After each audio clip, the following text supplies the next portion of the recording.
Muy buenas tardes con todos, estimados compañeros de la Superintendencia Nacional de los Registros Públicos a nivel nacional, estando conectados virtualmente distintas zonas registrales, dentro de las cuales está Ayacucho, Moyobamba, Arequipa y la sede central, y otras zonas registrales que también están participando en esta oportunidad.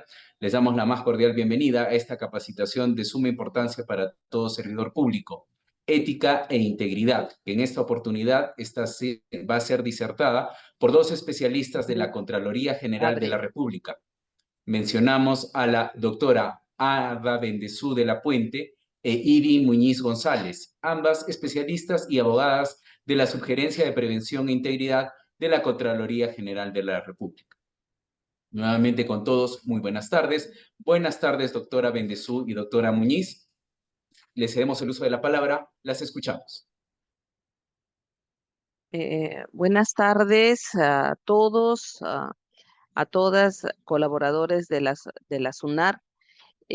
A nombre de la Contraloría General de la República y de una manera muy especial de la Subgerencia de Prevención e Integridad, les damos, en principio agradecemos la invitación para participar como ponentes en esta charla sobre ética e integridad, y nosotros lo planteamos a través de eh, un espacio de sensibilización, un espacio de concientización sobre temas siempre recurrentes, siempre importantes, que nos vinculan en la función pública en la que todos estamos incursos y en la que todos nos sentimos orgullosos de pertenecer a la administración pública.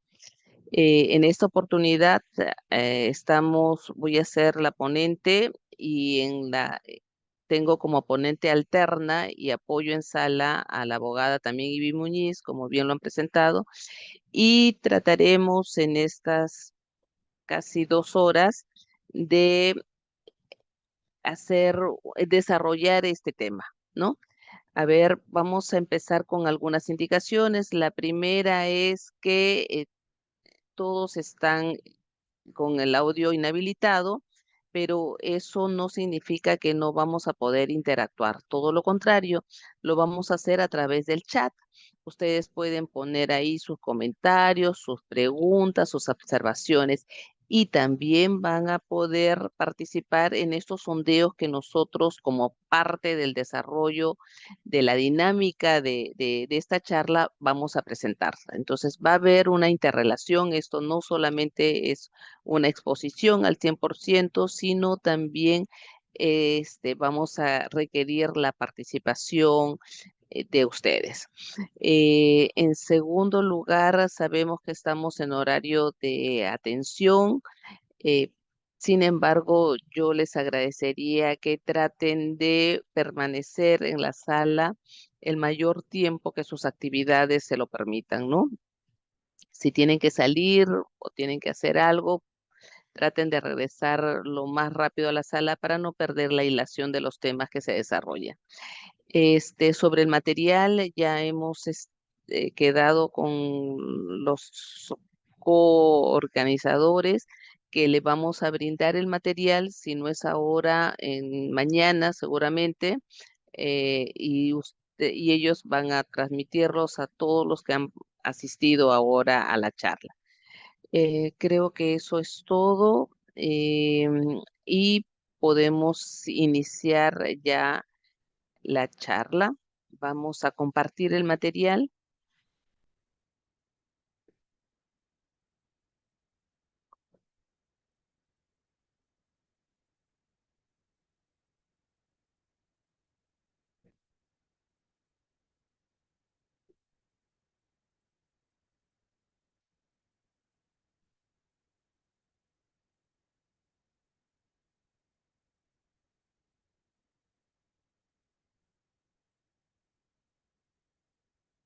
Ivy, por favor, audio y video. Audio y video confirmado. Gracias. Muy bien, entonces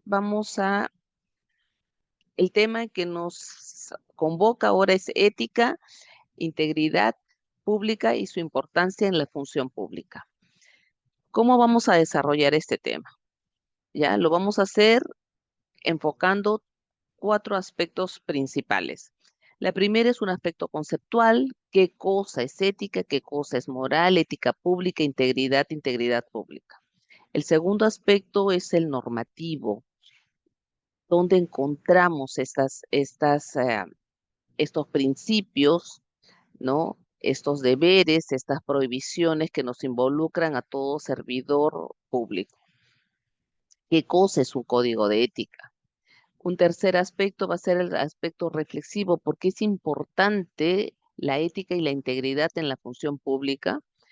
Y un cuarto aspecto es presentarles a ustedes un ecosistema de control anticorrupción y compartiremos también unos tips, así lo hemos denominado, para tomar decisiones correctas. Muy bien, entonces vamos a iniciar estos aspectos conceptuales y para esto, por favor, llamo su atención sobre este video, ¿ya? Es interesante, creo que va a confirmar lo que muchos de nosotros lo intuíamos, ¿no? Vamos a ver. Ivy, por favor, ¿me ayudas con el video? Por supuesto, dame un minuto. Muy bien, entonces en un minuto más ustedes estarán visualizando el video.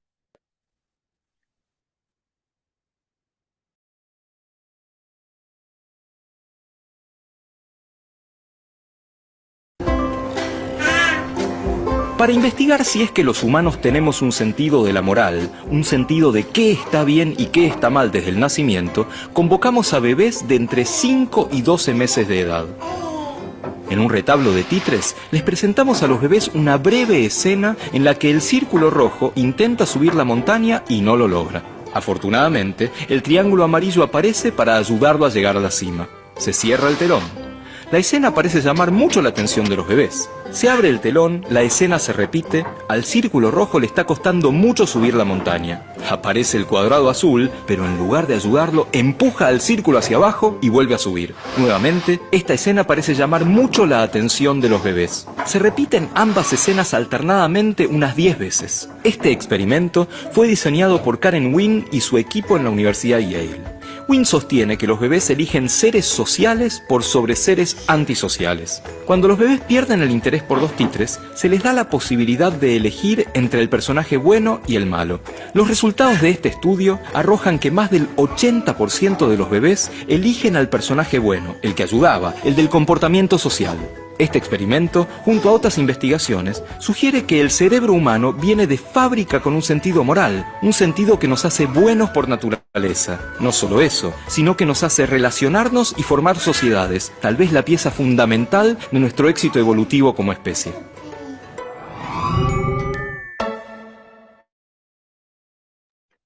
Adelante, Ada. Gracias. Muy bien.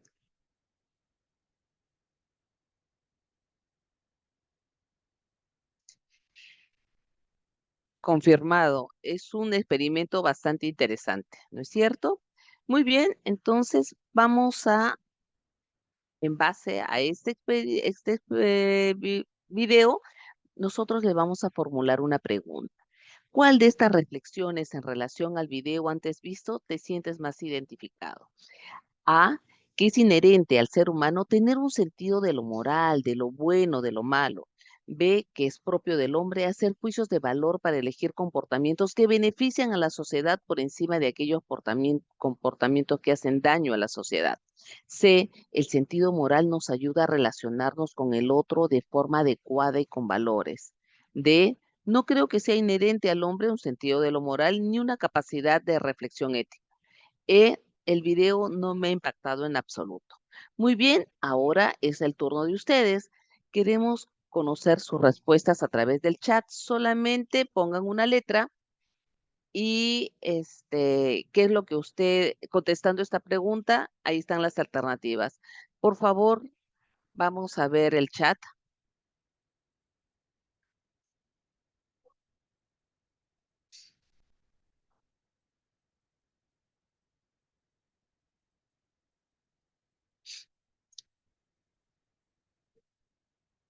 A ver, conviene ahora revisar el chat. A ver, tenemos que necesitamos respuestas de ustedes.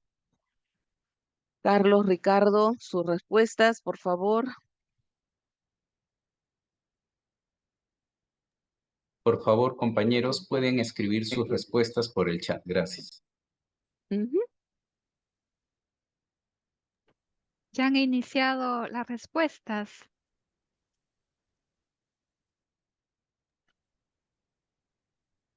Están pasando rápidamente las respuestas.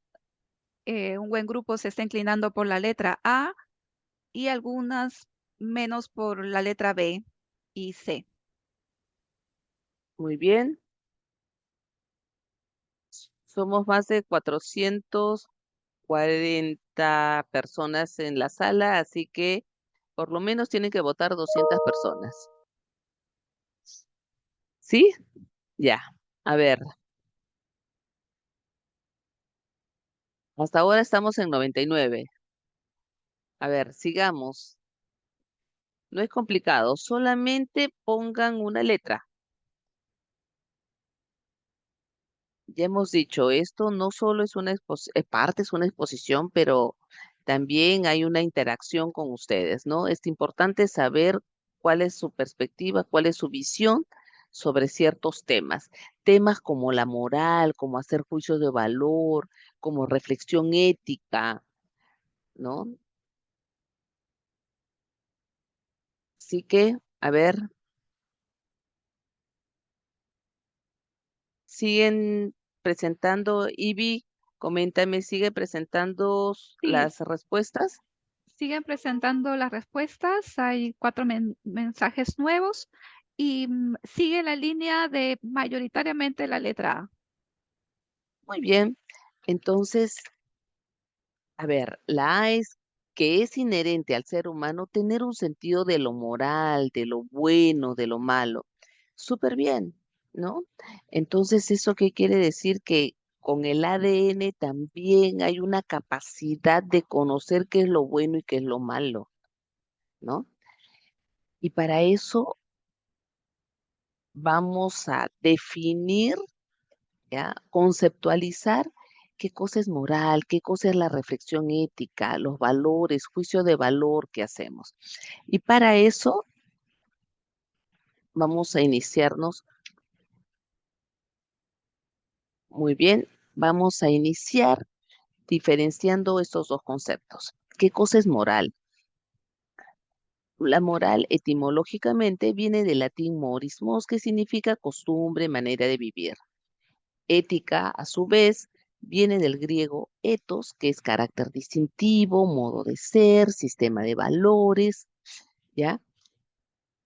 El profesor Miguel Justi, peruano, filósofo contemporáneo, él establece que la versión castellanizada de ethos es moris mos, por lo tanto, estos dos conceptos tienen una significación muy similar. Sin embargo, otros autores dicen que efectivamente eh, ahora con el desarrollo de la lengua se ha podido establecer que ambos términos se han ido bifurcando, separando, de manera tal de contener autonomía propia. ¿Ya? Muy bien, entonces vamos a ver qué cosa es moral para luego ingresar a qué cosa es ética. ¿Ya? Y para esto les voy a pedir que se imaginen que ustedes están aquí, en el centro de este círculo. ¿De acuerdo? Imaginariamente colóquense en el centro de este círculo y van a saber perfectamente que su actuación, que su comportamiento, que su conducta está dentro de estos valores, reglas, normas que ustedes han establecido como válidas, como valiosas, como valiosas. Muy bien, cruzando esta línea divisoria, esta frontera del círculo, ustedes van a saber que todo lo que está afuera es lo inmoral. Muy bien, entonces, ¿qué cosa es moral? Moral es este conjunto de valores, de reglas, de normas, de principios, de preceptos que regulan la conducta de nosotros, de los seres humanos, hombres y mujeres, y la regulan tanto de manera individual como de manera colectiva, ¿ya? La moral tiene su base en la costumbre, tiene su base no solo en la repetición de los hechos, sino en la valoración de estos. Y tiene tres características importantes y vamos ahora a desarrollarlas para que ustedes comprendan, porque eh, este, eh, esta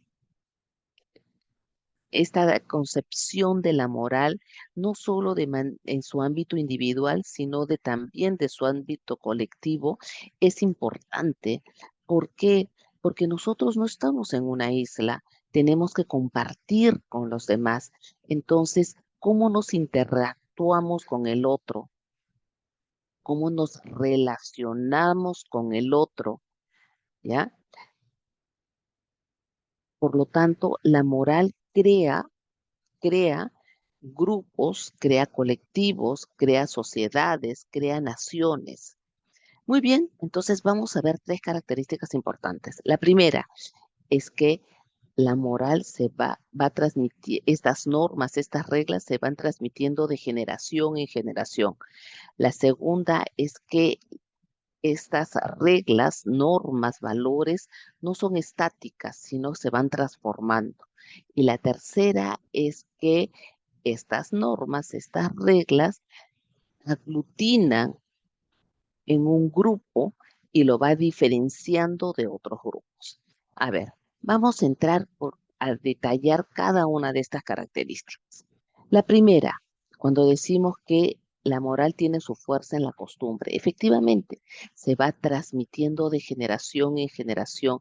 Vamos nosotros recibiendo como legado de nuestros padres, de nuestra sociedad en la que habitamos, vamos recibiendo ciertos valores, ciertos modos de comportarnos, cierta conducta que nosotros la valoramos, ¿no? Ejemplos muchos. Cómo celebramos en nuestra casa un cumpleaños, cómo celebramos las Navidades en nuestra localidad, cómo celebramos las fiestas patrias, cómo celebramos la fiesta de la región, cómo celebramos el patrón o la patrona religiosa de nuestra localidad, ¿no? Muy bien. La fiesta, una fiesta religiosa, la fiesta del Señor de los Milagros. Hemos sido, como somos muchos devotos y esto va pasando de padres a hijos, de hijos a nietos. Muy bien. Una segunda, un ejemplo adicional, yo siempre lo traigo a cotación, es que el Inti Raymi, por ejemplo. El Inti Raymi es un evento que se ha mantenido en el tiempo. Coincido con muchos de ustedes de que pensarán, no, ahora no es igual que hace años atrás o en el tiempo que efectivamente nuestros antepasados, la cultura inca, lo realizaban. Coincidimos, pero lo que trato de transmitir es que es el evento que ha perdurado en el tiempo. Los cronistas sostienen que el último inca que participó, que presenció un Inti Raymi fue el Inca Pachacútec. Entonces, de esa época ahora se ha ido repitiendo en el tiempo. Muy bien, una segunda característica que les dije es que se va transformando. Efectivamente, estas reglas, estas normas no son escritas en piedra. Se van transformando, se van adaptando al tiempo y el espacio, van incluyéndose nuevas normas, van modificándose otras y van excluyendo, desapareciendo otras. Ejemplos tenemos muchos. La idea que ahora concebimos sobre ecoeficiencia, la idea que tenemos sobre el reciclaje de algunos productos que consideramos que tienen un segundo uso, cómo separar los residuos orgánicos de los inorgánicos. Todo eso ya ha ido eh, la legislación ha ido normando, ha ido estableciendo principios, cánones para que se puedan instituir dentro de las sociedades este criterio, ¿no? Este criterio de comportamiento. Otros ejemplos es que hace años atrás la violencia familiar era una cuestión que se circunscribía a la casa familiar. Ahora no, ahora todos estamos conscientes de que es un tema de interés público. La violencia contra hombre, mujer, adulto mayor o niño debe ser inmediatamente comunicada a las autoridades. Y así hemos tenido muchos ejemplos, ¿ya? Pero resulta importante hacer una salvedad. El hecho que se vayan modificando las reglas, que vayan cambiando ciertas normas, no significa que podemos caer o en el relativismo o en el fundamentalismo, ¿no? El fundamentalismo es que nada cambia y lo único que prima es la voluntad de alguien que dice que es lo correcto, que no lo es. Y el relativismo es que, bueno, pues nada es malo, ¿no? Podemos hacer lo que nosotros queramos. Tampoco es eso. O sea, no es eso. Tengamos presente que lo que se valora, lo que debe inspirar la modificación de las normas, de estas reglas, siempre es la dignidad del ser humano y las condiciones efectivas para el ejercicio de los derechos fundamentales de los ciudadanos. ¿De acuerdo? Muy bien, entonces eso es la segunda característica. La tercera, vamos a la tercera, cuando le dije que este conjunto de reglas, de valores, nos permiten agruparnos, ¿ya? Y de diferenciarnos de otro grupo, de otro colectivo, de otra sociedad. Y efectivamente es así. Si ustedes ven a una persona, a una mujer con el hábito del Señor de los Milagros, un saumerio en la mano y un velo blanco, ustedes van a concluir, sin duda alguna, que se trata de una mujer católica que pertenece a la hermandad y de repente estamos en octubre y se está yendo a una procesión, ¿no? Si ustedes ven a una mujer con una túnica negra, una malla a la altura de los ojos, ustedes van a concluir que se trata de una persona de fe musulmana. Por lo tanto, a ella no la van a ver en una iglesia católica y a la señora de la hermandad del Señor de los Milagros católica no la van a ver en una mezquita. ¿Cierto? Muy bien. Entonces, ese comportamiento, esas reglas, esas normas, nos hacen que nos agrupemos con un conjunto de personas y tienen las mismas reglas, las mismas normas, los mismos principios. Y nos vamos a diferenciar de otras. Y así nos vamos construyendo sociedades, ¿ya? Las costumbres que tenemos en Lima no son las mismas que se tiene en Iquitos, las costumbres que tienen en Puno no son las mismas que tiene en Tumbes, en Tacna o en Huancavelica, ¿no? Tenemos diferentes costumbres, cierto, y tenemos también costumbres, hábitos, reglas, normas que nos unen, ¿de acuerdo? Es como si algo muy, muy sencillo, ¿no? Pero que puede servirnos de ejemplo. Si ustedes ven cómo se saluda las personas en los países de Oriente, que se saludan con una reverencia, con una venia de la cabeza, que se inclinan la cabeza, ese es su saludo. Y es un saludo respetuoso, es un saludo cordial para ellos. Para nosotros, ya cómo nos saludamos, apenas conocemos a otra persona, es dando la mano, en unas ocasiones dando un beso en la mejilla, ¿no? Y esos son comportamientos que nosotros valoramos, ¿no? Igual ellos también valoran eso como una señal de respeto. Y nosotros valoramos como una señal de cercanía, de amistad, ¿no? De recibimiento. Muy bien, Entonces ya sabemos lo que es moral, es este conjunto de reglas, normas, valores, principios que regulan la vida de nosotros, ¿no? De los seres humanos, de hombres y mujeres, de manera individual y también de manera colectiva. Y ahora vamos a ver qué cosa es ética, ¿no? La ética es la reflexión, es esta parte filosófica, este raciocinio. ¿De qué? Del hecho moral. ¿Para qué? Para establecer los principios que soportan este hecho moral, ¿no? Para establecer y hacer juicios de valor respecto a si una conducta es buena, es mala, es correcto, incorrecto, es obligatorio, facultativo, permitido, prohibido, ¿ya? Y otras diferencias más.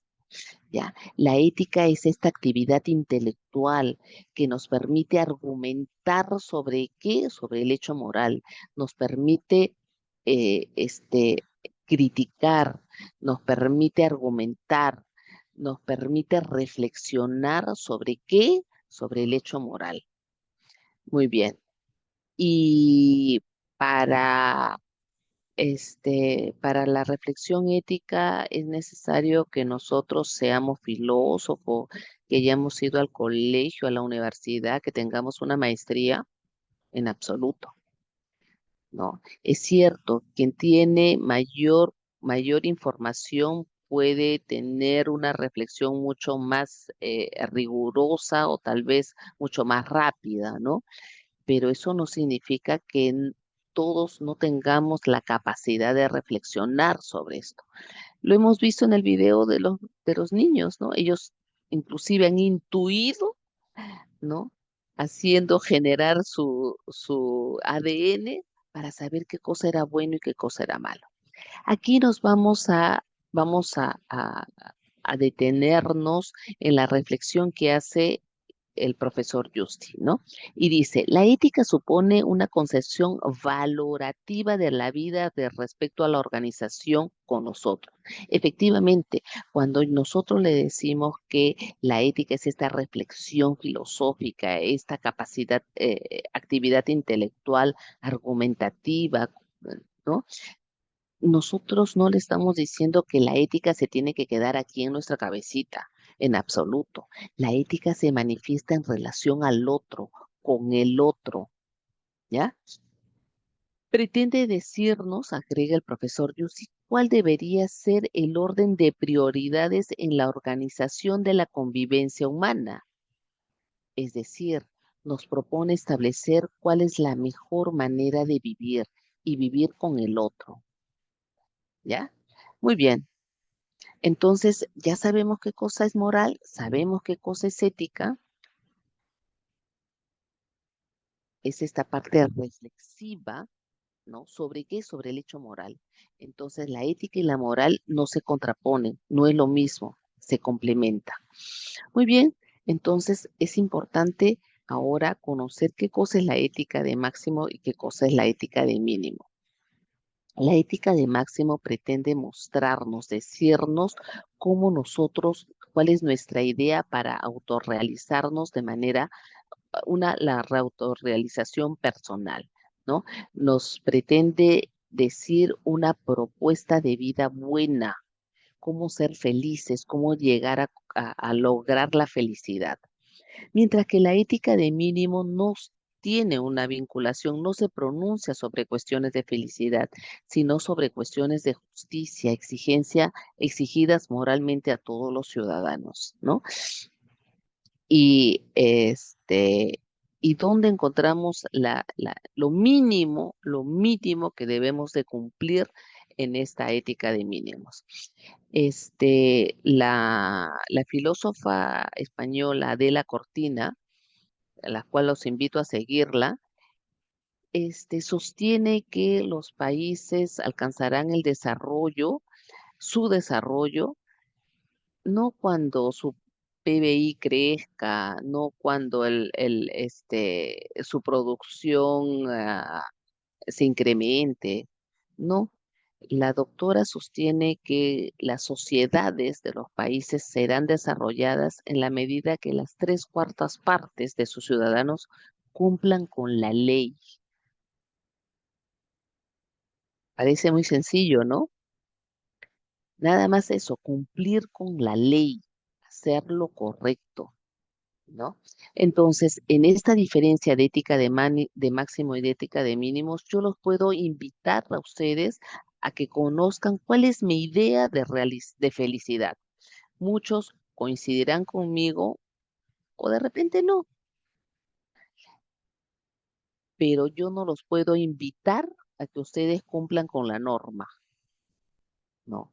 Todos estamos obligados a exigir con la norma y no buscar saltarnos la ley, buscar las excepciones, eh, pensar de que nosotros por esta vez, en esta oportunidad, no vamos a cumplir la ley, ¿no? Vamos porque la ley está mal hecha, porque mi tiempo es más importante que la norma, porque no hay nadie quien me fiscalice, ¿no? Eh, ejemplos muchos. Aquel que se estaciona frente a un banco y dice, solamente entro un minuto al cajero, saco el dinero y me voy. Es un minuto,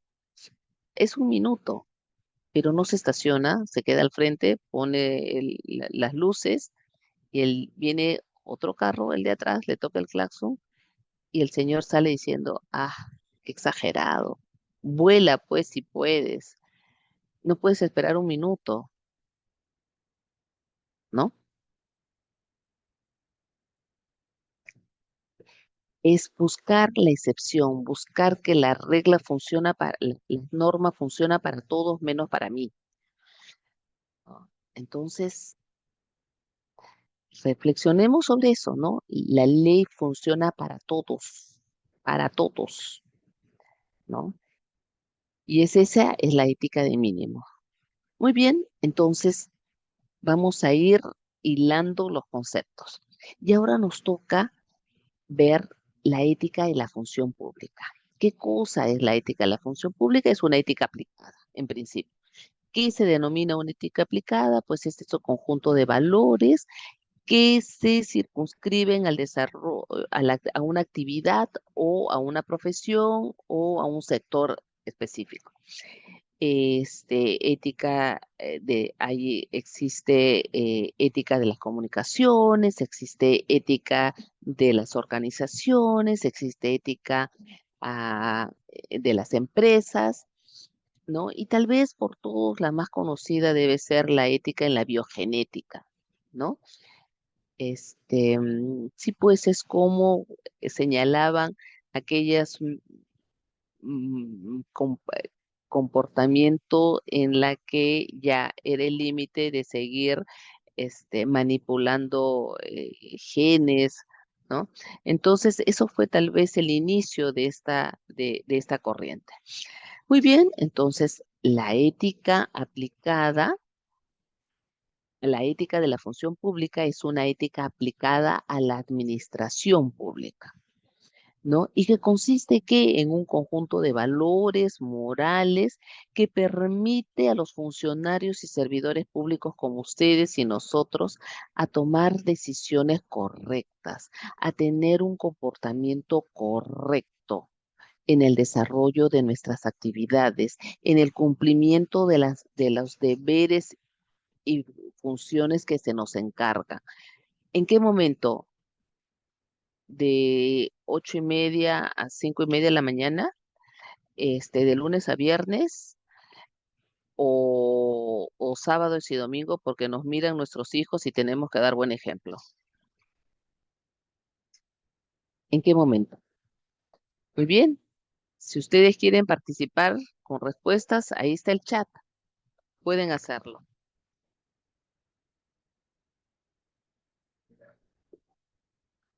Muy bien. Sigamos entonces. Ya sabemos qué cosa es la ética y la función pública y cuáles son los fines de la función pública. Estos fines de la función pública ya están resueltos. Es el servicio a la nación. Ya lo tenemos establecido a nivel constitucional. ¿Cómo se manifiesta eso? ¿Cómo se obtiene un buen servicio a la nación, al ciudadano? ¿Cómo nosotros podemos, con nuestras actividades, con nuestro trabajo, cómo podemos dar valor público al ciudadano? Con una mejor atención, ¿no? Con una mejor atención, logrando mejores niveles de eficiencia, eficacia, efectividad, transparencia, ¿no? En los servicios que prestamos, servicios de educación, salud, bomberos y ahora seguridad, seguridad, transporte y, ¿por qué no? También en la inscripción de muebles o inmuebles que es parte de las funciones de ustedes, ¿no? eh, Cómo se obtiene este servicio a la nación también es priorizando, optimizando los escasos o los muchos recursos públicos que tenemos o que tiene nuestra institución. Y cuando hablamos de recursos públicos, no estoy encerrando la palabra en recursos financieros, sino recursos humanos, recursos de infraestructura, recursos de la data que podamos tener. Muy bien, entonces, y aquí vamos a ir a un ejemplo. Ya, hemos cogido un nombre cualquiera, así que vamos a hacerles una pregunta. Magno es un registrador, miren ustedes, proactivo y eficiente, que brinda buenas iniciativas para servir mejor al ciudadano, lo que le ha llevado a ganar el premio de buenas prácticas en la gestión pública de su zona registral. ¿Se puede decir que Magno actúa con ética pública? A ver, queremos sus respuestas en el chat. Por favor, ¿qué opinan ustedes de Magno? Es un nombre cualquiera, así que si hay algún Magno en la sala, por favor, no se sienta aludido. A ver, ¿cuál es la respuesta?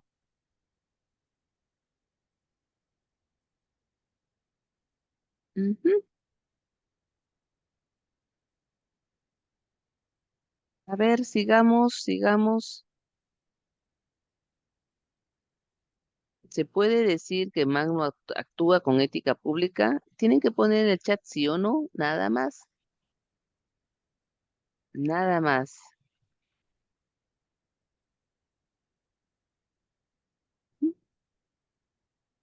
Nelson dice que sí, Nelsi sí, Mariela también, Roxana también, Katia dice que no. Mm, César dice, Magno sí actúa con ética pública puesto que se preocupa por servir mejor al ciudadano. Muchas gracias, César. Muy bien. Mario dice que sí. Omar, Luis Fernando, Naldi, Carlos, Aldo. Muy bien. A ver, sigamos. Lili dice, sí, ya se aplica la ética desde la perspectiva del cumplimiento de funciones como servidor. Muy bien. Tabata, también. Yanira, Emerson dice que sí. A ver, Eddie dice que no. Crisbel, Carlos dicen que sí. Silvana también. A ver, Ivy Valverde también. Acá dice, es una buena acción, pero no se podría generalizar que todo sea que todo sea su comportamiento que todo su comportamiento sea así. Sí, gracias Gloria por tu apreciación.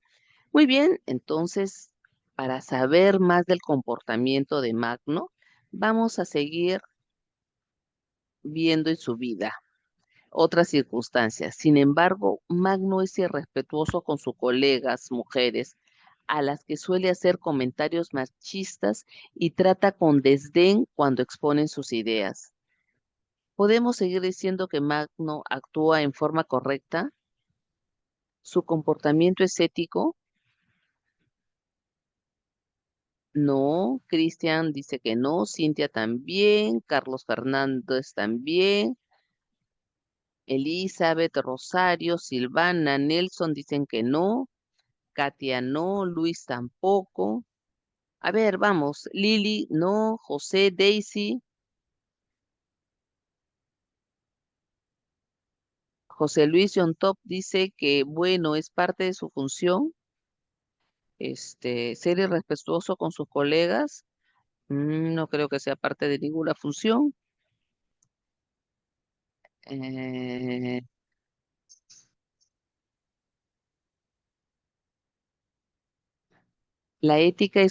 Maritza, la ética es un complemento de diferentes actitudes de su vida. La ética es la reflexión, Maritza, recuerda. La ética es la reflexión de los principios que sostiene el comportamiento. Muy bien, Santos dice que no, de ninguna manera. Pero vamos a ver a Magno. ¿Qué nos dice? En su vida privada, Magno es un vecino agresivo y descortés y es conocido por sus episodios de violencia doméstica. Magno es una persona íntegra. Cintia dice que no es íntegro. Nelson también dice que no. Elena, Rosario, Giovanna, Carlos. A ver, sigamos.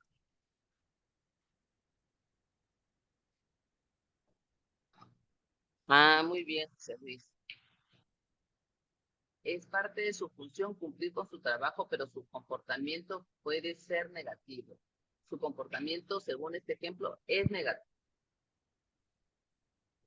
Muy bien. Catherine, gracias por la aclaración. Gracias por la aclaración, José Luis. Cintia, Luis, Elizabeth, Santos, no, dice que no. Y tiene que comportarse de manera integral. Muy bien, Santos, muchas gracias.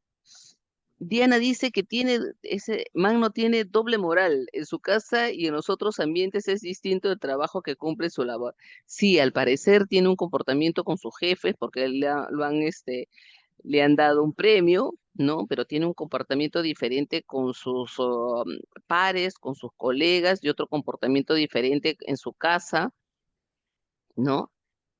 Este, César dice quizás tiene doble personalidad. Puede ser. Muy bien. Muy bien.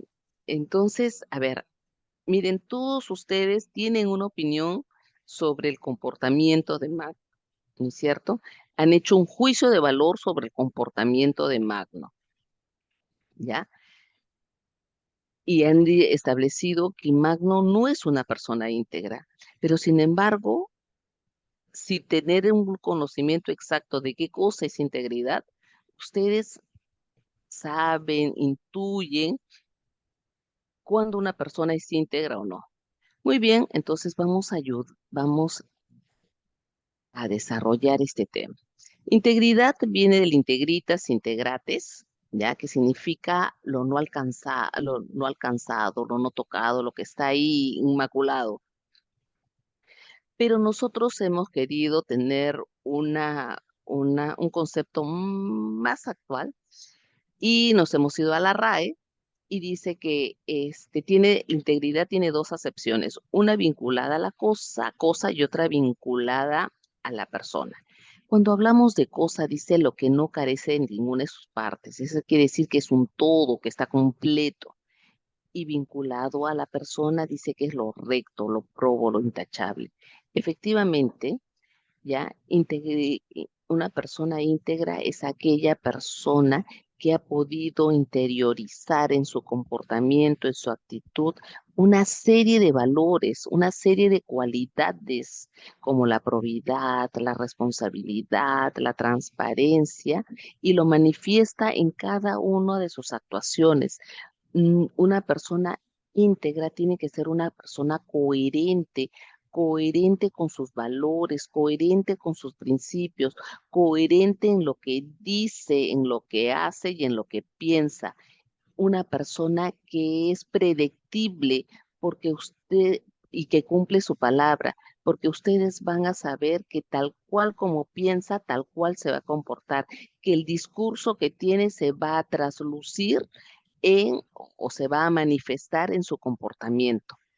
¿De acuerdo? Eso es una persona íntegra. Y vamos a ver, lo que nos dice lo que también es otra definición. Es un conjunto de cualidades que favorecen la corrección, es decir, que favorece o que nos lleva a un comportamiento correcto en todos los ámbitos, en el ámbito personal, en el ámbito profesional, en el ámbito amoroso, en el ámbito amical, en todos los ámbitos, en todos esos espacios donde nos socializamos, ¿no? Y nos permite obrar de manera, no, perdón, nos permite tener una resistencia a obrar mal, ¿no? Entonces nos permite rechazar la corrupción. Muy bien, pero este término de integridad no solamente se limita a la persona individual, sino también puede ser trasladada a las organizaciones. Y cuando una organización es íntegra, cuando ha podido instituir dentro de su organización, de su estructura organizacional, una serie de valores, ¿no? De valores que son apreciados por los clientes, usuarios, en este caso, los ciudadanos, ¿no? A quienes presta este servicio. Lógicamente, la organización se comporta y actúa de acuerdo a sus valores, pero adicionalmente los miembros de esta organización van en la misma línea, se comportan con los mismos valores. Los valores personales se han entrelazado con los valores organizacionales. ¿De acuerdo? Entonces, entendiendo, hemos dicho que una persona es íntegra en la medida que cumple con su palabra, ¿no? Una persona es íntegra en la medida que tiene coherencia en lo que dice, en lo que hace, en lo que piensa y tiene coherencia con sus valores. Muy bien. Y si esto mismo lo trasladamos a nuestra organización, a nuestras entidades, ¿ya? A nuestra entidad, en este caso, ¿dónde encontramos la palabra de la SUNAR? A ver, ¿dónde encontramos? ¿Dónde encontramos la palabra de la SUNAR?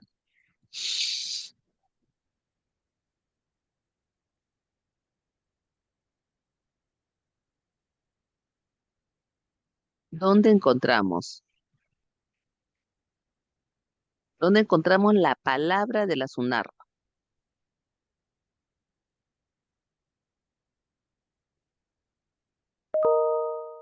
A ver, no me aparece todavía en el chat. Muy bien, Sonia. Sonia, sacaste la cara por toda la SUNAR, por toda la SUNAR en la emisión, efectivamente. Es ahí en esa parte de nuestros documentos de gestión en la que se establece la palabra de nuestra institución. Y en la medida que nosotros cumplamos con esa palabra, en esa misma medida sabremos que nuestra institución es una institución íntegra. Muy bien, pero y así como, y en esta misma línea de que que el término de integridad también es a nivel organizacional, podemos decir que la legislación peruana ya ha incorporado, ya ha incorporado este término tanto a su reglamento como al derecho positivo. Muy bien, y entonces la lucha contra la corrupción ha tenido diferentes estrategias. Una de ellas ha sido de que hemos pasado de esta cultura de legalidad, que era el cumplimiento estricto de la norma, hemos pasado a una cultura de integridad, ¿no? Y en efecto, está la omisión de delitos, la carencia de actos de corrupción en nuestra entidad es importante, es súper importante. es muy valiosa, efectivamente, pero ahora hay una visión más preventiva y esa visión preventiva se traduce en fortalecer la cultura de integridad en nuestras instituciones públicas, ¿no? ¿Y qué cosa es integridad pública? Bueno, la integridad pública es esta actuación, como ya les dije, es esta actuación coherente de valores, de principios, de normas. Es adicionalmente como las facultades que tenemos en nuestra institución y los recursos con que contamos nuestra institución, sean recursos financieros, recursos humanos, recursos de infraestructura. Estos recursos son destinados única y exclusivamente a alcanzar estas metas institucionales, estas metas programáticas, estos logros institucionales, ¿no? ¿Qué cosa es una cultura de integridad? Es la expresión de saberes, de prácticas compartidas de la institución, donde se actúa, donde se actúa de una manera, se actúa, como les dije, esta unión entre los valores personales y los valores de mi institución, ¿no?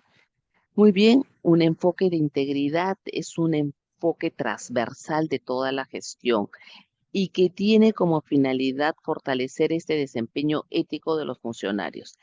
¿Cómo la podemos hacer? Identificando los riesgos en nuestros procedimientos, riesgos normativos, riesgos operacionales y riesgos de integridad. Una vez registrados los riesgos, elaborar medidas de remediación que permiten cerrar brechas, que permiten poner reflectores a estas zonas grises por donde pueden ahí meterse, escabullirse actos de corrupción e inconducta funcional. ¿Qué es un modelo de integridad? Es un conjunto de orientación, de guía, que sirve para fortalecer esta capacidad preventiva de nuestra organización frente a cualquier acto de corrupción o inconducta funcional. Los componentes son 9 y vamos a través de un video de la Secretaría de Integridad Pública, vamos a ver cómo se desarrolla. Muy bien, Ivy, por favor, ¿nos ayudas con la visualización del video?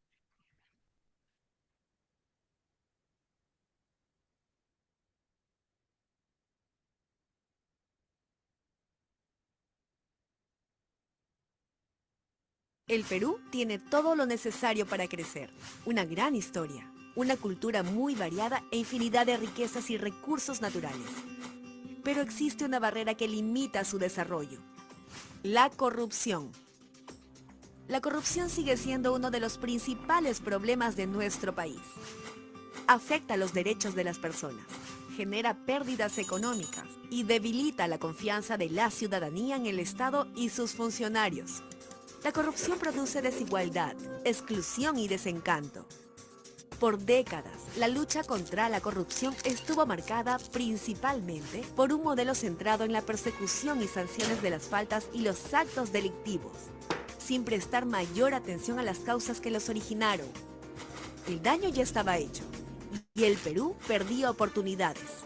La sensación de impunidad y la revelación de nuevos y graves casos de corrupción expresaron los límites de un modelo típicamente reactivo, con dificultades para romper el círculo vicioso y repetitivo de la corrupción. Frente a ello, en el Perú emergió la integridad con un enfoque nuevo, centrado en la gestión de riesgos y estándares de cumplimiento, no solo para prevenir y detectar la corrupción, sino para proteger el interés común y mejorar el desempeño ético de los funcionarios públicos.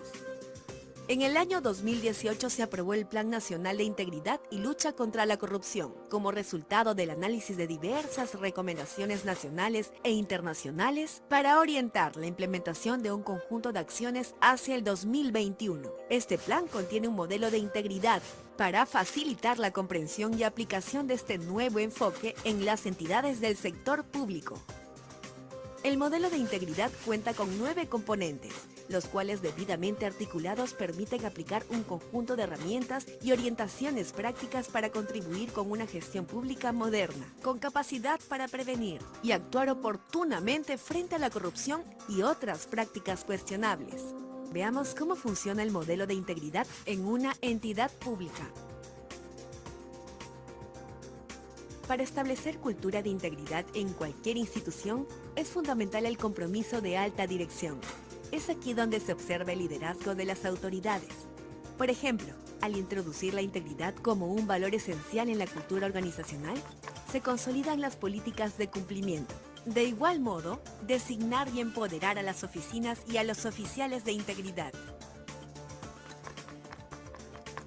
Para tomar mejores decisiones es necesario identificar los procesos o actividades más vulnerables en las instituciones, aquellos que podrían ser objeto de un acto de corrupción o prácticas cuestionables que riñan con la ética.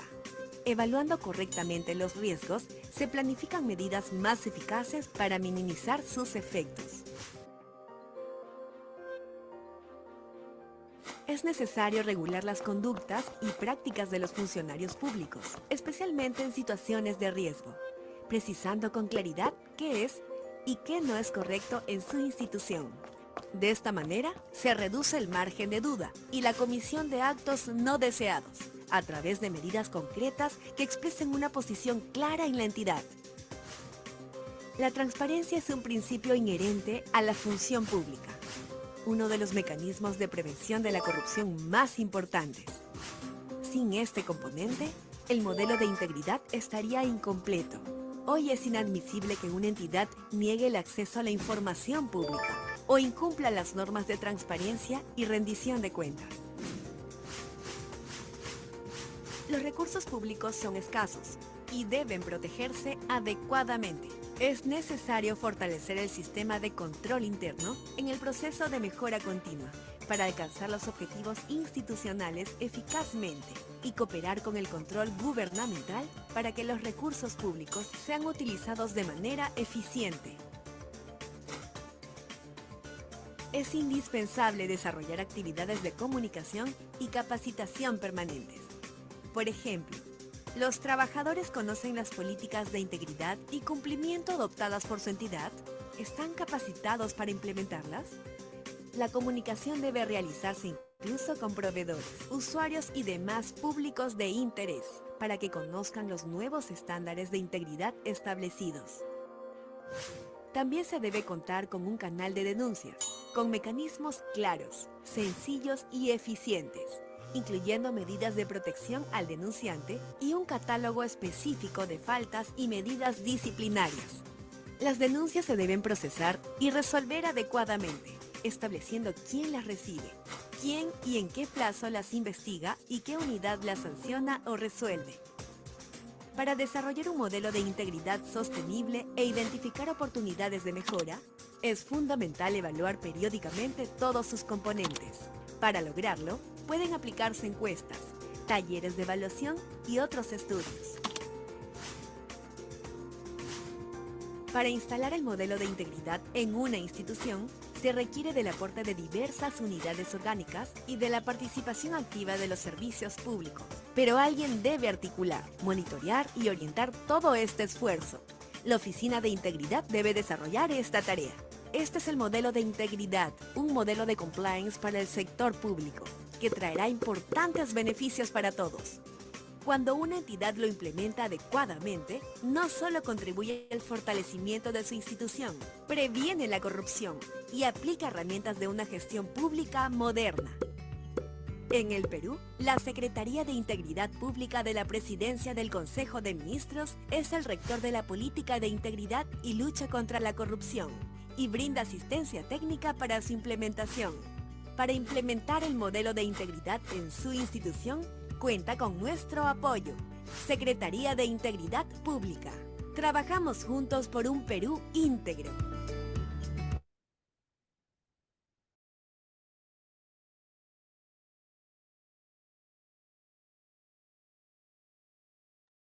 Muy bien, Ada, podemos volver a la presentación.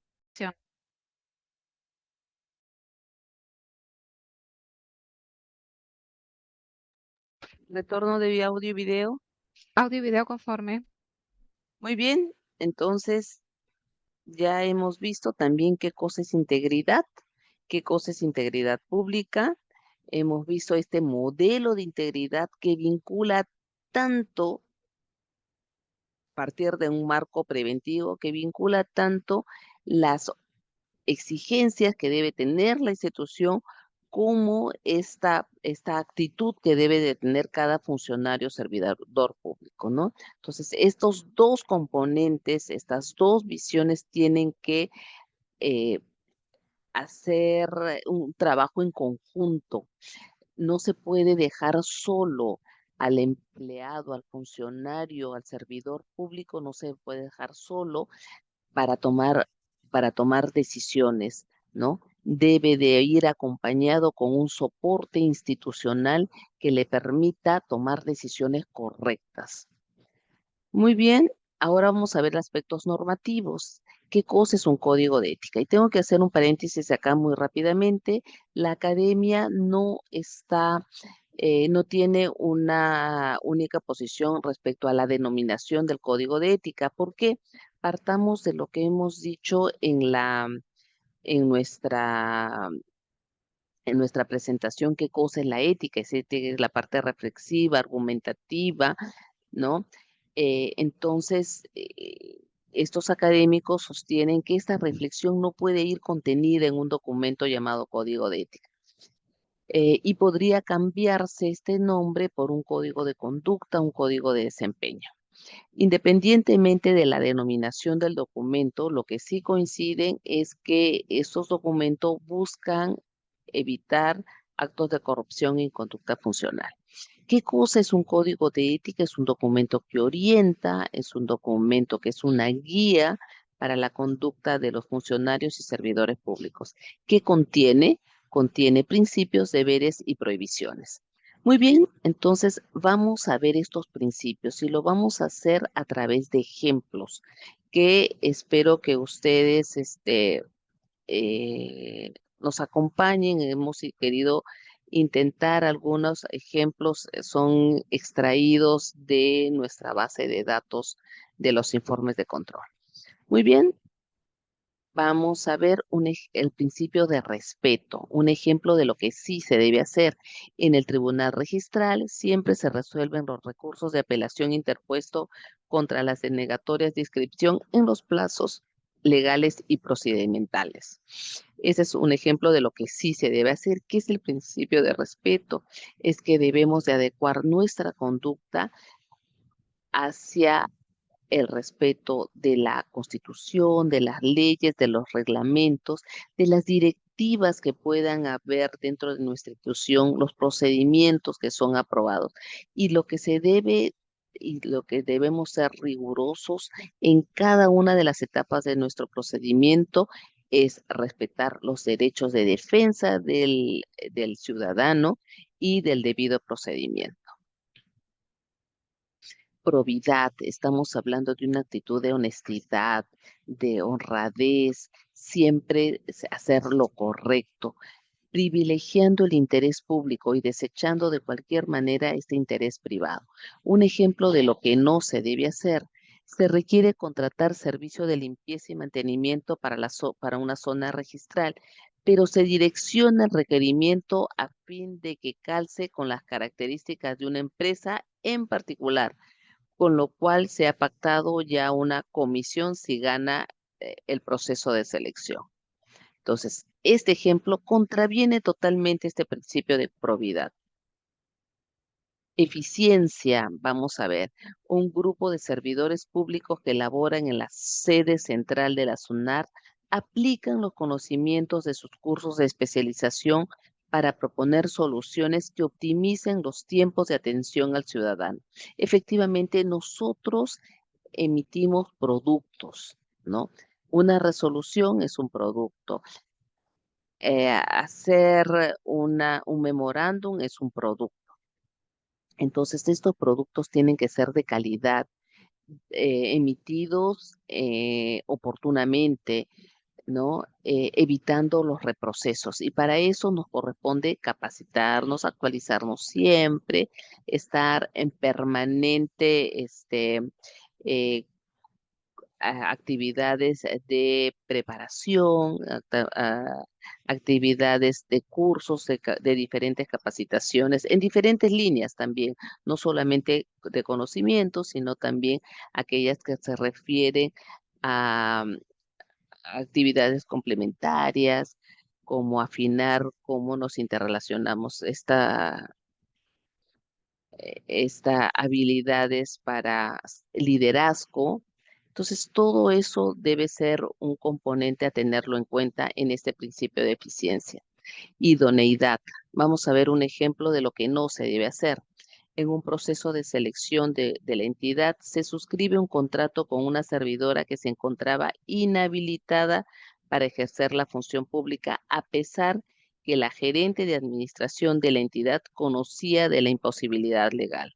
Idoneidad nos debe hacer reflexionar, porque reflexionar sobre las actitudes técnicas, legales y morales que tiene un postulante para ingresar o un funcionario servidor público para ascender dentro de la administración pública. ¿De acuerdo? Entonces, debemos de tener muy en claro que los conocimientos son importantes. Por supuesto que sí, es importante, pero es lo único, no lo creemos. Necesitamos un combo completo, ¿no? Que tenga una actitud legal, que es en el caso, por ejemplo, que hemos puesto en este ejemplo, que no lo tiene porque está inhabilitada la servidora, ¿ya? Y una actitud moral también, ¿no? Saber qué cosa hizo, cuál fue su comportamiento en otras entidades, si tiene procesos judiciales, qué tipo de procesos judiciales, cómo se ve, qué problemas, si hubiera tenido algún tipo de problemas legales o problemas familiares. Hay que hacer un recorrido completo de las personas, ¿no? ¿Por qué? Porque van a trabajar con nosotros, van a administrar fondos públicos para gestionar políticas públicas. Principio de veracidad. A ver, como resultado de una fiscalización posterior en un proceso de selección de personal, se verifica que el ganador de una convocatoria CAS presenta documentación que no se ajusta a lo indicado en la hoja de vida.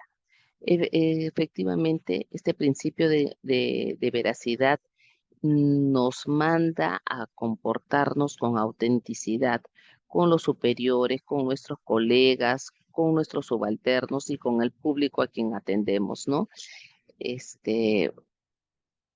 lealtad y obediencia. A ver, reconozcamos que estamos en una institución jerárquicamente diseñada, ¿no? Organizada, mejor dicho.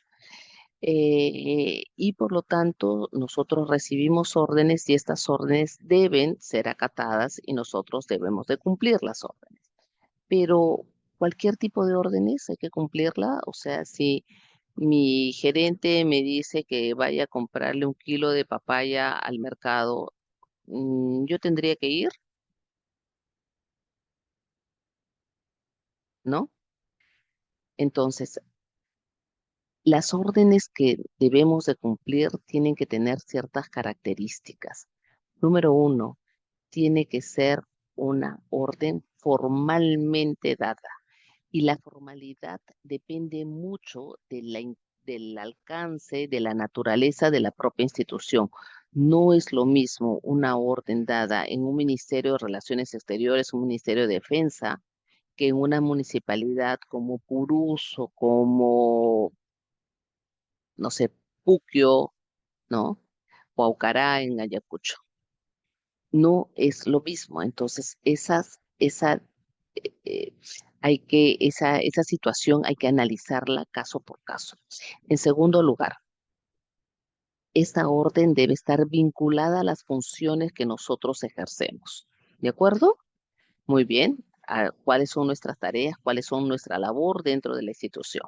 Y en tercer lugar, Las órdenes que nosotros recibimos y obedecemos tienen que estar vinculadas al logro de las metas institucionales. ¿De acuerdo? Entonces, vamos a contribuir a que esta política pública se cumpla, a que nuestra misión se cumpla, ¿no? Muy bien. Y en cuanto a lealtad, debemos ser leales, sí, solidarios, fieles. ¿Con quién? Con nuestra institución. Con nuestra institución hay que ser leales. Los jefes, los gerentes, los directores, los superintendentes y todos los demás en un cargo de confianza tienen su llegada, tienen su trayectoria y tienen una salida, ¿no es cierto? Pero la institución debe de quedarse como tal, sólida, rigurosa, ¿no? Muy bien, vamos a ver un ejemplo de lo que no se debe hacer. Una servidora pública acata la orden de su superior de pasar por alto los comprobantes falsos que adjuntaron altos funcionarios de la entidad al rendir sus viáticos.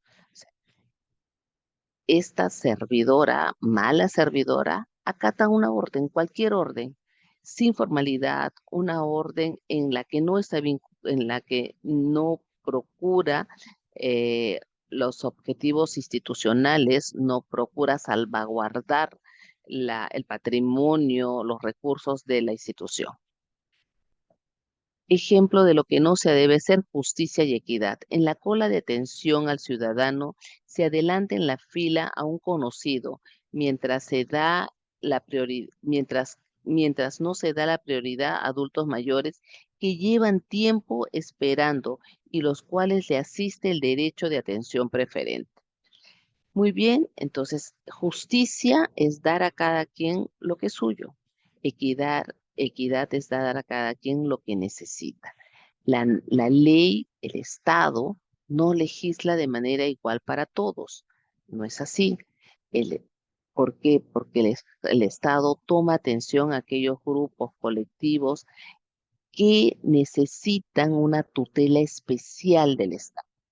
Ejemplo, la atención a personas mayores personas con hijo, mujeres embarazadas o personas discapacitadas en una cola de atención, en un banco, en un ministerio, en cualquier institución pública. La reserva de los asientos preferenciales en el transporte público. Entonces, son ciertas reglas que van diferenciando un tratamiento, una visión que debe tener la persona respecto a un servicio que ofrece el Estado. Muy bien, el principio de lealtad al Estado de Derecho. Este principio se ciñe exclusivamente para los funcionarios de confianza, que deben tener lealtad a la Constitución y al Estado de Derecho. Bueno, dada la antigüedad de este código, todavía se ha quedado, ¿no? Todavía ha permanecido en el tiempo. Pero la lealtad a la Constitución y al Estado de Derecho debemos de tener todo ciudadano, ¿no? Independientemente si ejerce un cargo de confianza o no. Pero bueno, ahí lo dejamos. Vamos a ver el ejemplo. Ejemplo de lo que sí se debe hacer: un funcionario de confianza acata una sentencia vinculante del Tribunal Constitucional sobre derechos sindicales, pese a que su superior jerárquico le pide que no se aplique el fallo. Y aquí vamos a ver, hemos estado viendo los principios del Código de Ética, pero resulta siendo importante para nosotros como Contraloría compartir también estos principios que orientan la integridad pública. ¿Y por qué? Porque nosotros tenemos participación en ello. Vamos a explicarnos un poquito. Principio de rendición, de prevención y de participación. En el principio de rendición es dar cuenta periódicamente y con documentación de la actuación que tiene el titular de la entidad. ¿Por qué hizo tal cosa? ¿Cuánto costó hacer tal cosa? ¿Por qué no hizo en otra parte de su región? ¿O por qué no hizo otra actividad? Muy bien, esto se denomina rendición de cuentas y la Subgerencia de Prevención e Integridad de la Contraloría tiene a su cargo hacer el seguimiento del cumplimiento de esta disposición, porque está además amparada en una ley, y asimismo asistir técnicamente a los usuarios. El principio de prevención dentro de la integridad pública es adoptar medidas para gestión. En primer momento, identificar riesgos. Ya hemos dicho qué tipo de riesgos: operacionales, riesgos normativos y riesgos de integridad. Una vez identificado, elaborar medidas de remediación que eviten los casos de corrupción, los conflictos de interés, los casos de inconducta funcional. Esta implementación del sistema de control interno también tiene a su cargo la Subgerencia de Prevención e Integridad, a la cual IBI y yo pertenecemos. Entonces, nos encargamos de velar por el cumplimiento en la implementación de este control interno y a su vez también se les brinda asistencia técnica. El principio de participación es vigilar la toma de decisiones. A ver, el Estado debe de garantizar que el ciudadano pueda participar en la toma de decisiones, ¿no? Que el ciudadano tenga acceso, ¿no? Y pueda formarse una idea de qué cosa es lo que se hace, cuál es la gestión del titular, del alcalde, del regidor, ¿no? Del gobernador, de la entidad y también de las otras instituciones, ¿no? Y obviamente la Contraloría también tiene una participación en este principio de cómo se facilita, cómo se garantiza que la ciudadanía participe en los procesos de la toma de decisiones. Muy bien, y ahora vamos a ver los deberes: neutralidad, transparencia, discreción, ejercicio adecuado del cargo, uso adecuado de los bienes y responsabilidad. A ver, neutralidad. ¿Cómo debemos actuar? Muy bien, los servidores y empleados públicos debemos ser objetivos, actuar con total imparcialidad, independencia de cualquier tipo: político, económico, profesional, religioso, amical, amoroso, familiar. No debemos de estar contaminados con ningún tipo de injerencia. Nuestras opiniones deben de basarse en, eh, en documentos objetivos, en una apreciación correcta de la norma. Muy bien, vamos a ver un ejemplo de lo que no se debe hacer. Una mala servidora pública dilata la atención de la solicitud de un ciudadano exigiéndole más requisitos al conocer su filiación política. Entonces, como no es mi amigo, le complico el tema. Como si es mi amigo, le facilito información, le facilito el trámite, le facilito tiempo y todo. Entonces, eso es violar este deber de neutralidad. Transparencia. A ver, vamos a ver un ejemplo de lo que sí se debe hacer. Un funcionario encargado del acceso a la información pública de la sede central de la SUNARP procedió a entregar a la solicitante toda la información respecto a un proceso de contratación de servicio de limpieza del año 2020-2023 en forma fidedigna, completa y oportuna. Efectivamente, toda la información que está consignada en el Estado, en las instituciones, son de acceso a la ciudadanía.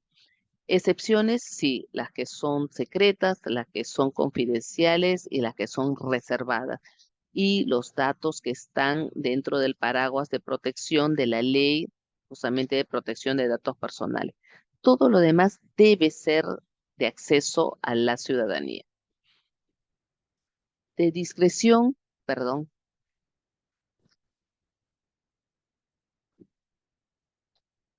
El deber de discreción es como nosotros guardamos reserva de la información que como producto de nuestro trabajo hemos tenido acceso. Entonces, un ejemplo de lo que no se debe hacer: el analista informático de una zona registral comparte por redes sociales a sus amigos los datos personales y reservados a los que tiene acceso por la base de datos que maneja. Entonces, obviamente, este ejemplo es una actitud contraria a este deber de discreción, ¿no? Nosotros debemos de guardar reserva de la información que conocemos. ¿Por qué? Porque podemos ocasionar algún tipo de desprestigio a alguna persona o alguna entidad. La información que tenemos debe ser una información que se guarda para nosotros, ¿ya? Y que solamente se debe revelar en los informes que debemos de elaborar y obviamente elevarlo a las autoridades que corresponden. Es el deber del ejercicio adecuado del cargo. A ver, vamos a ver un ejemplo de lo que no se debe hacer. Un jefe zonal amedrenta a una servidora pública para que declare procedente la solicitud de inscripción registral de un familiar, pese a que no cumple con los requisitos. Entonces, nuestro cargo,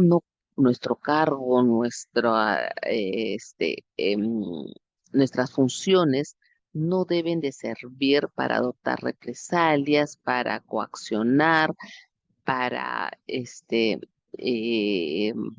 amedrentar a ningún otro trabajador, ¿no? A ningún otro colaborador. El uso adecuado de los bienes del Estado. A ver, vamos a ver el ejemplo de lo que no se debe hacer en una oficina administrativa de la sede central de la SUNAR. Un mal servidor público desperdicia el tóner y la papelería de su entidad realizando impresiones de afiches publicitarios para sus amigos. A ver, para realizar nuestro trabajo se nos asignan bienes: una laptop, un teléfono, una pantalla, una impresora, ¿no? En algunos casos, inclusive hasta movilidad de transporte. Estos bienes deben de ser utilizados de manera racional. ¿Qué quiere decir esto?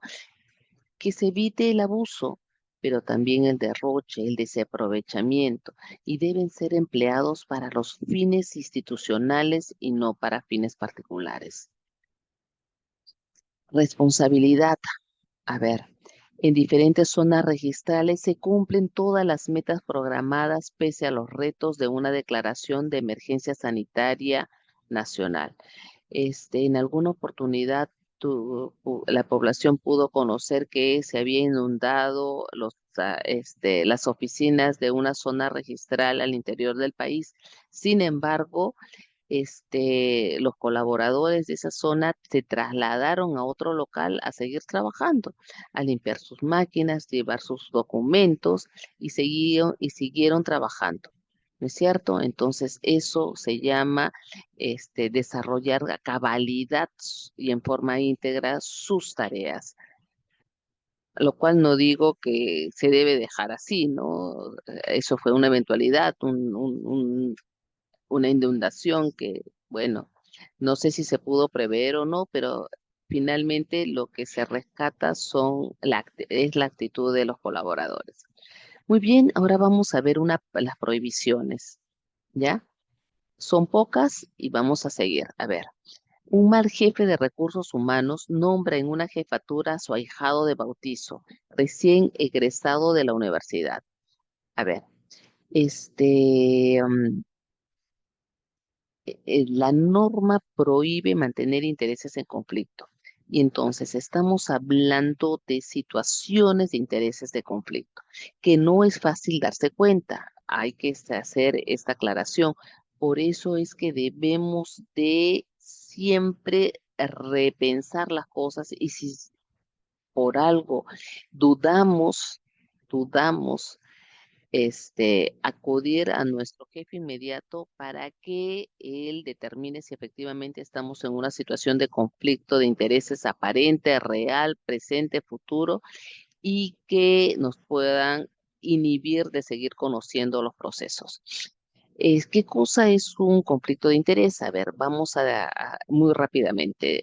Todos nosotros tenemos intereses, ¿no? Intereses personales, académicos, políticos, económicos, pero también tenemos intereses funcionales por ser parte de la administración pública, ¿no? Estos intereses funcionales y los intereses personales se colisionan, chocan, se contraponen de manera tal que los intereses funcionales puedan no cumplirse por privilegiar estos intereses personales. Muy bien, entonces vamos a ir al ejemplo. ¿Cuál es el interés personal de este mal jefe de recursos humanos? El interés personal, obvio, es ayudar a su ahijado, quedar bien con sus compadres, ser reconocidos en la familia como una persona servicial, buena gente, ¿no? ¿Cuál es su interés funcional como jefe de recursos humanos? Es reclutar los mejores cuadros para su entidad. Entonces, ante esta situación, lo que hay es este choque de intereses y obviamente, según este ejemplo, este mal jefe de recursos humanos ha privilegiado su interés personal frente a su interés institucional. Muy bien, prohibición de obtener ventajas indebidas, ¿no? Entonces, un ejemplo de lo que sí se debe hacer, un asesor jurídico de una de las zonas registrales rechaza las dádivas y promesas de empleo a su cónyuge si se emite un informe técnico legal sobre un asunto que causaría mucho perjuicio al Estado. Entonces, estamos prohibidos de obtener cualquier beneficio o ventaja indebida. Esta ventaja, este beneficio puede ser patrimonial o no patrimonial, como es este ejemplo, una promesa de trabajo para la esposa, una promesa de trabajo. Puede ser para nosotros o para terceros, en este caso era la esposa, y puede ser presente o futuro, ¿de acuerdo? Entonces, tengamos en claro esto. Además,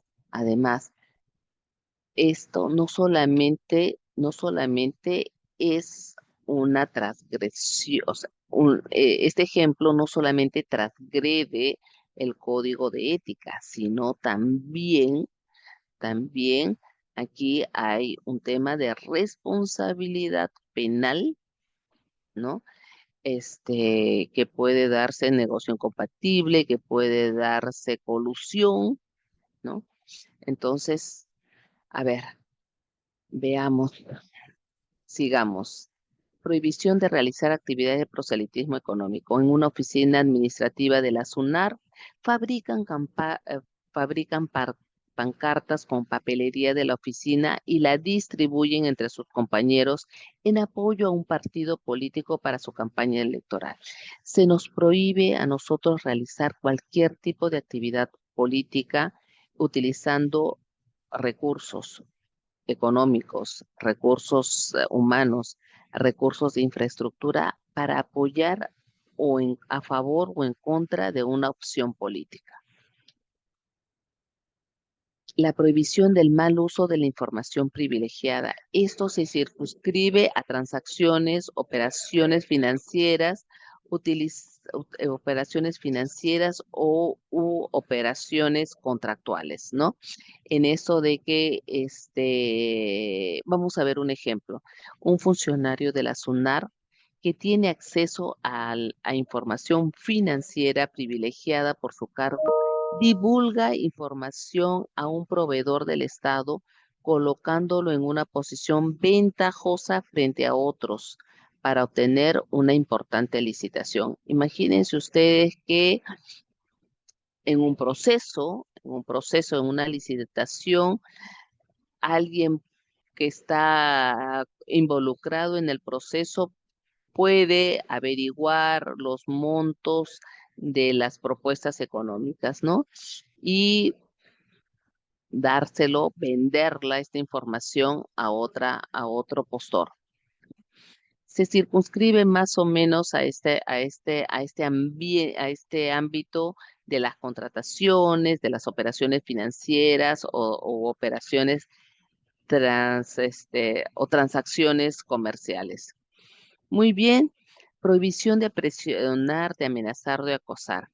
Un funcionario acosa a una servidora prometiéndole influenciar para su ascenso siempre y cuando acceda a entablar una relación amorosa. Por supuesto, esta prohibición no solamente transgrede el código de ética, ¿no? Y tendría responsabilidad administrativa, sino adicionalmente es un delito con pena privativa de libertad.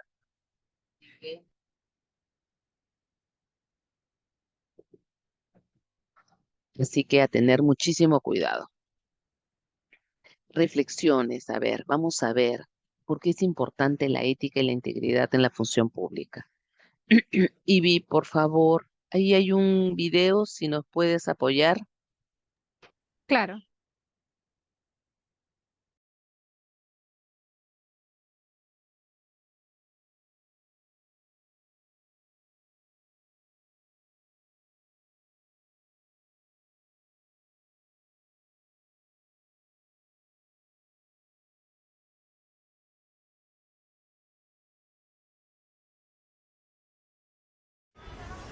Ay, doña Telmita, es que todo volvió a subir.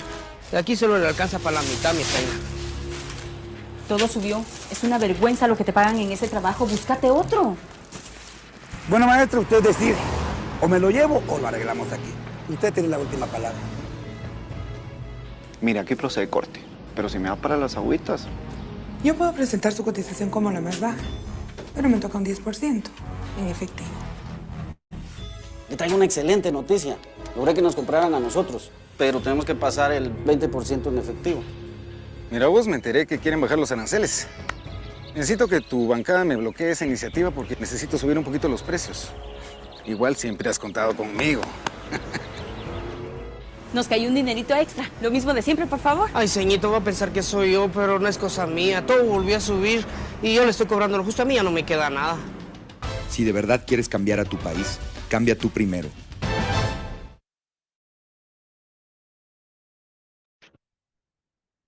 Muy bien, volvemos a la presentación.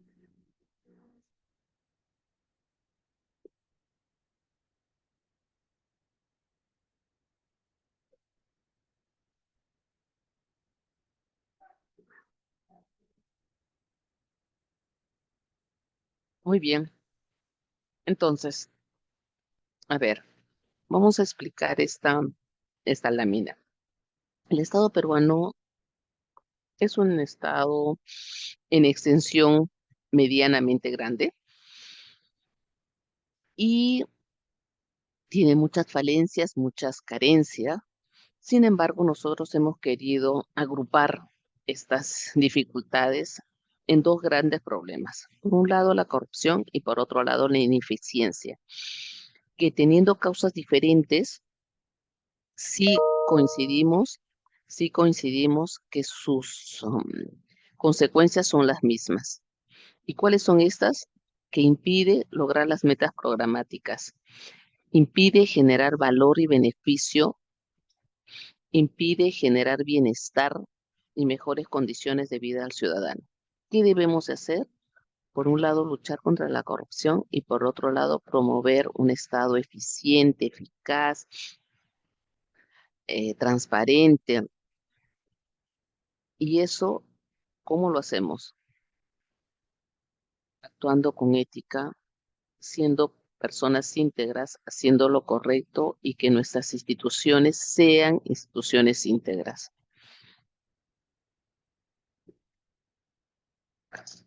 ¿Por qué es importante actuar con ética y con integridad?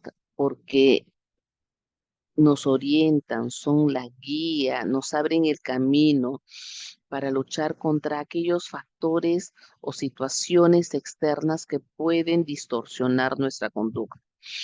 Aquí le traemos o vamos a desarrollar el triángulo del fraude elaborado por Donald Kreising, un criminólogo norteamericano, que sostiene que las personas actúan de manera distorsionada, ¿no? Cuando existen tres situaciones: presión, oportunidad o racionalidad. Cuando hay presión, hay una presión interna, esta codicia por tener ciertos lujos, ciertas comodidades, cierto estatus, ¿no? Social y económico que nuestro sueldo, nuestra remuneración no la puede sostener. Pero también es esta cierta envidia que podemos nosotros desear las cosas que tienen otras personas. También existe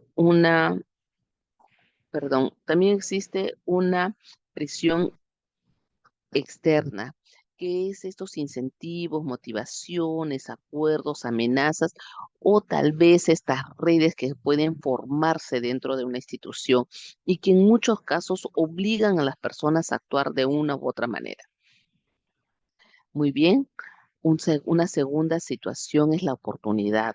Cuando actuamos de manera incorrecta, cuando existe poca o nula transparencia, cuando existe poca o nula rendición de cuentas y cuando existe poca o nula vigilancia, ¿no?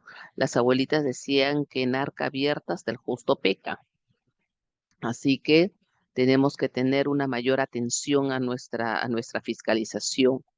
Después de racionalidad, es la actitud de nosotros de tal vez de justificar acciones, ciertas decisiones que no que no están de acuerdo a lo que nosotros, a nuestros valores, a nuestras normas de conducta.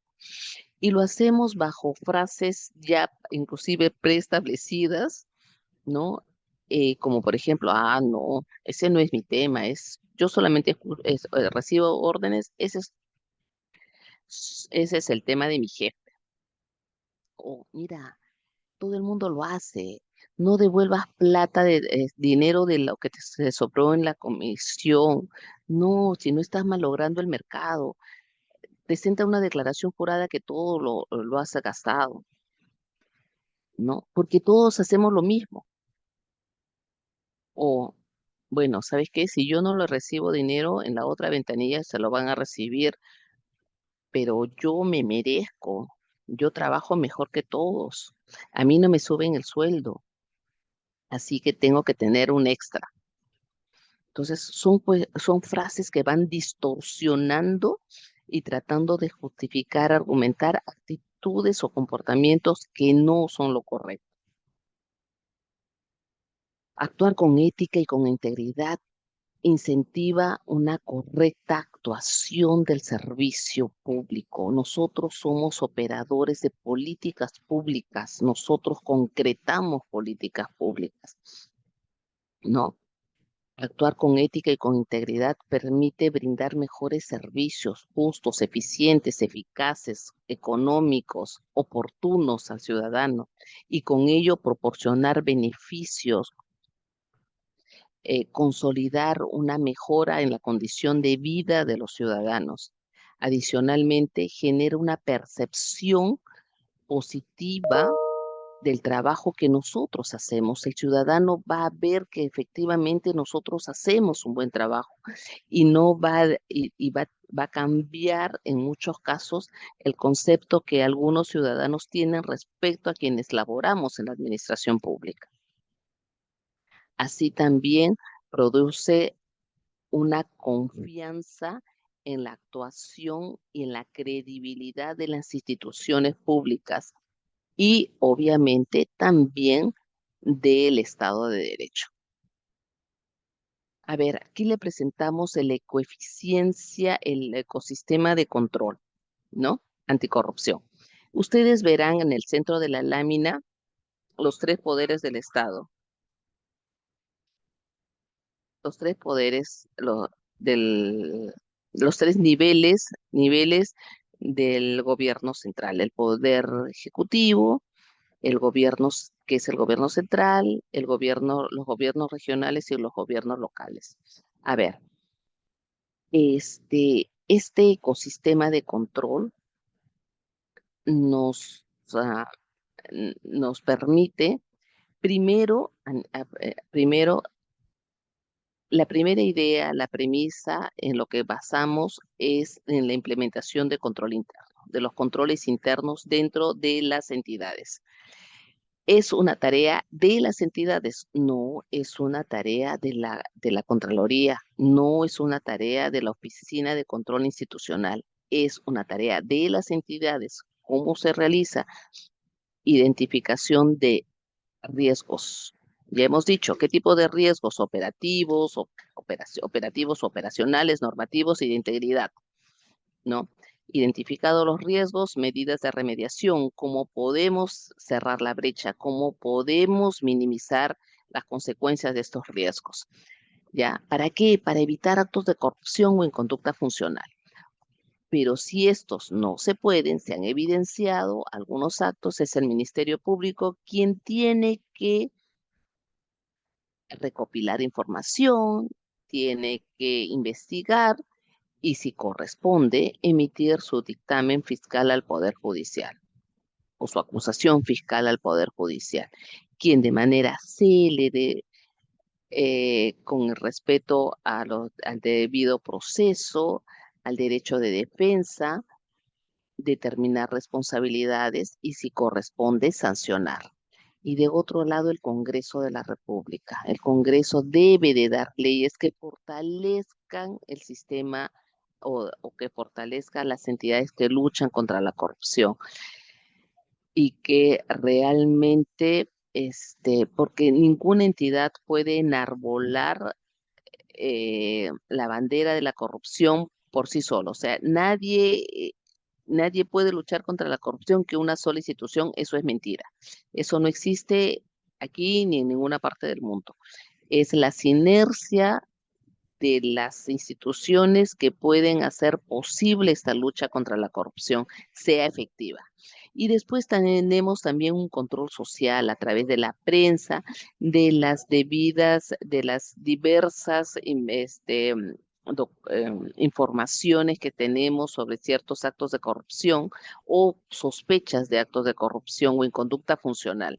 La sociedad civil, organizada o no, debe estar atenta a intervenir en las veedurías públicas, atentas en participar en la toma de decisiones. Y de otro lado, el sector privado. El sector privado es importante. ¿Por qué? Porque debe de tener una posición firme. Y estoy hablando no solamente de los gremios empresariales, industriales, ni minería, no. El sector privado debe de comprometerse la academia, debe comprometerse los colegios profesionales. ¿Dónde están los sindicatos? ¿Dónde están las universidades? ¿No? Entonces, debemos de tener esta sinergia que podrían contribuir a luchar contra la corrupción de una manera más efectiva. Y finalmente, la Contraloría General de la República, a través de su control externo, ¿ya? En diferentes momentos, en el previo, en el simultáneo y en el posterior. Muy bien, ahora compartimos con ustedes estos tips de la toma de decisiones éticas, ¿no? En estos momentos en los que cualquiera de nosotros puede dudar qué decisión tomar, qué conducta es la mejor, bueno, nosotros le presentamos estas 4 preguntas y se lo dejamos a manera de sugerencia, ¿no? La primera es, ¿existe alguna regla universal que se aplique en este caso? ¿Dónde fue? ¿Qué entidad lo implementó? ¿Cuál fue la norma legal que se basó? ¿Cuáles fueron las consecuencias? ¿Fue efectiva? ¿No fue efectiva? Muy bien, una segunda pregunta es, ¿la acción que yo propongo es congruente con mis principios, valores y con los principios y valores de mi institución? Sí, no, ¿por qué? Una tercera pregunta es, ¿qué efecto tendrá esta acción sobre mí y sobre mi institución? Y la cuarta es, ¿estaría feliz si esta si la toma de decisiones apareciera en las noticias, ¿qué pensarían mis padres? ¿Cómo se sentirían mis hijos? ¿Qué comentario me harían mis amigos? ¿No? Muy bien, y ahora les dejamos una pregunta. Y la pregunta es, ¿están listos para servir en el sector público? ¿Están listos para seguir sirviendo en el sector público? Vamos a ver este video.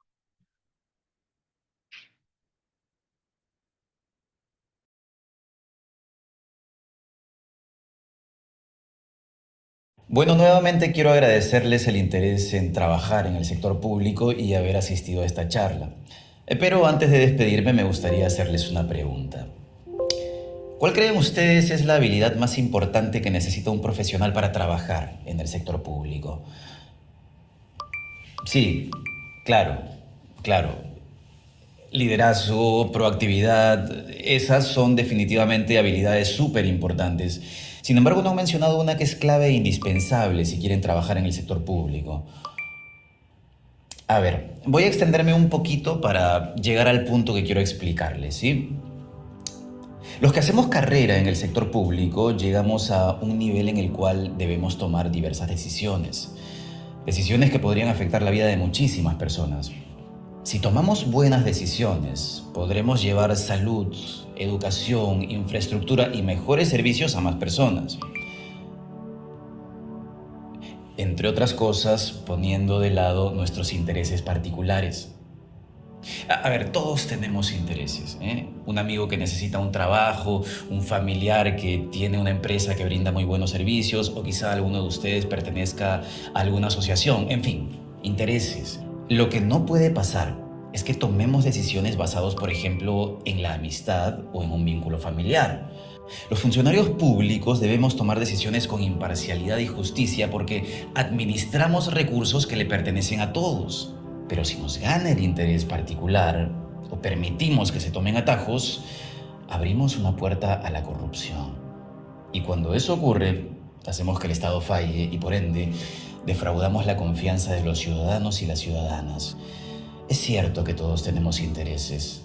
Lo importante es que seamos transparentes con ellos para así evitar que más adelante puedan interferir en nuestras decisiones. De esta manera evitamos los conflictos de intereses. Entonces, el talento distintivo de quien quiere servir en el sector público es poner toda su capacidad al servicio del bien común sin privilegiar sus intereses particulares. Esto es servir con integridad. Entonces, ¿están listos para servir en el sector público? Para vivir en un país más confiable, honesto y justo, trabajemos de la mano por un Perú íntegro. Bicentenario del Perú, 2021. Gobierno del Perú.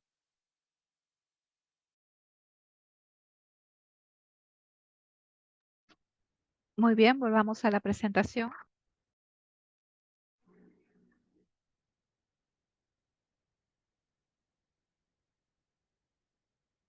Muy bien. Muchas gracias, Ivy. A ver, hasta aquí hemos concluido con la presentación del tema y tal como quedamos desde un principio, vamos a ver algunas preguntas, ¿ya? A ver, doy lectura a una que dice, aunque no esté escrito los préstamos como prohibición de aceptar regalos, ¿usted cree que en el contexto de recibir relojes o joyas como préstamo, también se consideraría una violación a la prohibición de obtener ventajas indebidas, aunque el objeto no quede permanentemente en la posesión del servidor? El hecho de recibirlo como un beneficio temporal sigue siendo inapropiado según el Código de Ética. A ver, en principio debemos de decir que las instituciones tienen en muchas de ellas reglamentos o procedimientos en los cuales se establece qué o qué cosas se deben de, o se pueden, mejor dicho, recibir como un presente a los funcionarios. No es lo mismo recibir un boleto de viaje a un funcionario que recibir como participación en un evento de capacitación un diploma o un recuerdo que se da por la participación en un evento académico, ¿no? No es lo mismo. Entonces, en primer lugar, tendríamos que ir a ver cómo es que se ha reglamentado el procedimiento para recibir obsequios o presentes. Número 1. En segundo lugar, en este caso específico, ¿no? Creo que las investigaciones nos van a dar mayores luces sobre qué es lo que pasó realmente. Y podríamos estar hablando desde conflicto de intereses, ¿no? Hasta casos que podrían evidenciar algún tipo de delitos contra la administración pública. Lo cierto es que hay aquí, no tenemos la suficiente información, más que la periodística, para poder dar un mayor alcance. Creo que cada uno de nosotros nos podemos formar una idea, ¿ya? Y lo que sí coincidimos todos es que se tiene que esclarecer los hechos, ¿no? Tiene que saberse si hubo un conflicto de interés, tiene que saberse si hubo un delito de por medio y tiene que saberse también cuáles son las consecuencias que deben acarrear a cada uno de los responsables de esto, ¿no?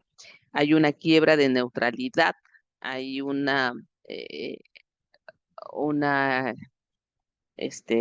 delitos contra la administración pública, entonces son cosas que se tienen que aclarar. En una segunda pregunta dice, si un candidato a un puesto de la institución tiene deudas económicas, lo ético sería rechazarlo por el alto riesgo de que acepte dádivas económicas para un mejor trato, o lo ético sería aceptar su candidatura. A ver, dentro de la administración pública ya se establece como requisito la presentación de estos certificados en las que no están certificados negativos de registro en las Infocor, por ejemplo, o estos registros de deudores.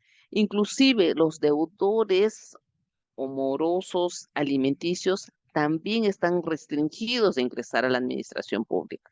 O sea, esto es una exigencia, no es que deviene en que la entidad puede aceptarlo o no puede aceptarlo. O sea, aquí hay una exigencia de otro nivel y tendríamos lo que les decíamos al desarrollar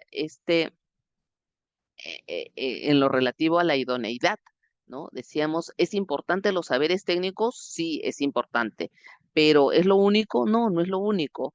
Hay que tener también una aptitud legal, una aptitud moral para ingresar y acceder en la administración pública, ¿correcto? Entonces, ese es el manejo que tenemos que darle. Es ese el compromiso que se tiene ingresando a la administración pública, ¿no? Y si hiciste otras preguntas. No, no veo otra pregunta adicional, Ada. Eso sería todo. Muy Solo confirmar que el material lo han puesto, incluso algunos en PDF, está en el chat para todos y pueden descargarlo. Perfecto, entonces los Pero no le den invitamos. clic directo, sino cópienlo por favor en una barra de internet y de ahí lo descargan.